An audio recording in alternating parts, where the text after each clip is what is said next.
ونعوذ بالله من شرور أنفسنا ومن سيئات أعمالنا من يهد الله فلا مضل له ومن يضلل فلا هادي له أشهد أن لا إله إلا الله وحده لا شريك له وأشهد أن محمدا عبده ورسوله اللهم صل وسلم على سيدنا محمد وعلى آله وصحبه أهل التقى والوفاء أما بعد فيا أيها المسلمون أوصيكم ونفسي بتقوى الله وطاعته فقد فاز من اتقى فقال الله تعالى في كتابه الكريم أعوذ بالله من الشيطان الرجيم يا أيها الناس اتقوا ربكم الذي خلقكم من نفس واحدة وخلق منها زوجها وبث منهما رجالا كثيرا ونساء واتقوا الله الذي تساءلون به والأرحام إن الله كان عليكم رقيبا.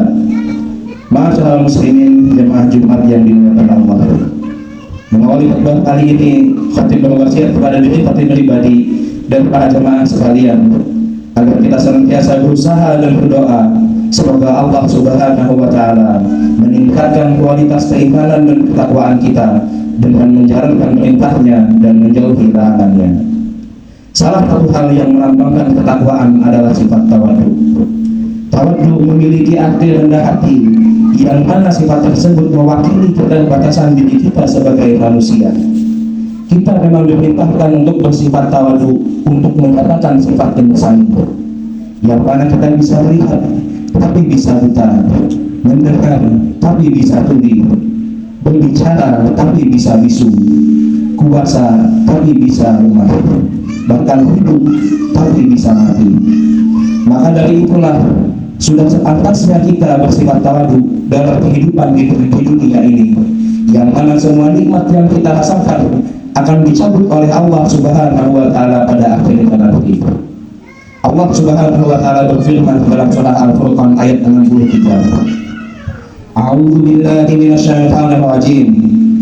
Wa ibadur rahmanil ladzina yamshuna 'alal 'ardh wa ibadur rahmanil ladzina yamshuna 'alal 'ardi hauna wa idza khatabahumul jahiluna qalu salama. Adapun hamba-hamba Tuhan yang Maha Pengasih itu adalah orang-orang yang berjalan di bumi dengan rendah hati, dan apabila orang-orang bodoh menyapa mereka dengan kata-kata yang menghina, mereka mengucapkan salam. Ayat ini menegaskan bahwa seyogyanya hamba Allah bersifat tawadhu atau rendah hati, yang mana walaupun mereka dicamahi dengan kata-kata yang menghina, mereka malah mendoakan akan keselamatan bagi orang-orang tersebut. Ma'asyiral jumu'ah rahimakumullah. Lawan dari tawadhu adalah sombong atau angkuh. Allah mengingatkan manusia untuk tidak bersifat sombong atau tinggi hati karena keterbatasan diri kita seperti yang digambarkan sebelumnya. Dalam firman-Nya Allah menggambarkan bahwa kita sebagai manusia tidak pantas bersifat sombong.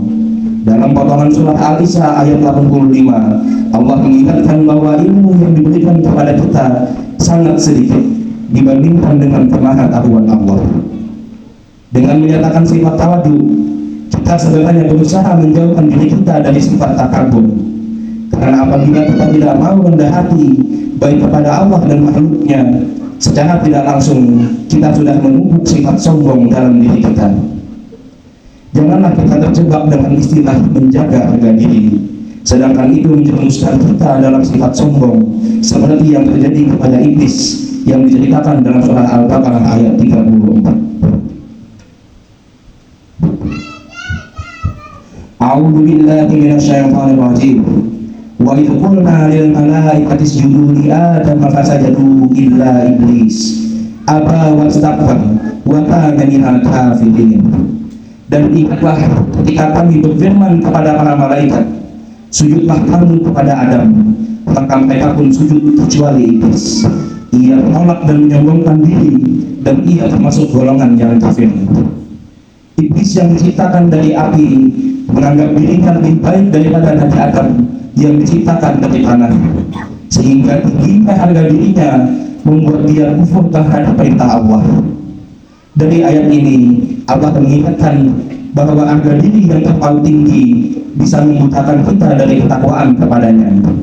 Maka dari itu, semoga Allah memelihara kita dari sifat sombong dan menetapkan kita dalam tawadud kepadanya dan kelukuan.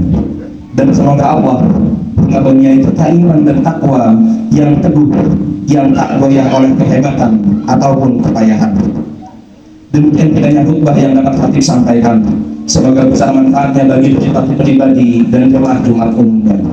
Semoga kita senantiasa diberi Allah kekuatan dan keteguhan dalam menjalankan perintahnya dan menjauhi larangannya. Dan semoga kita selalu dalam limpahan hidayah dan maghfirah Allah serta syafaat Rasulullah. Amin, amin, ya rabbal alamin.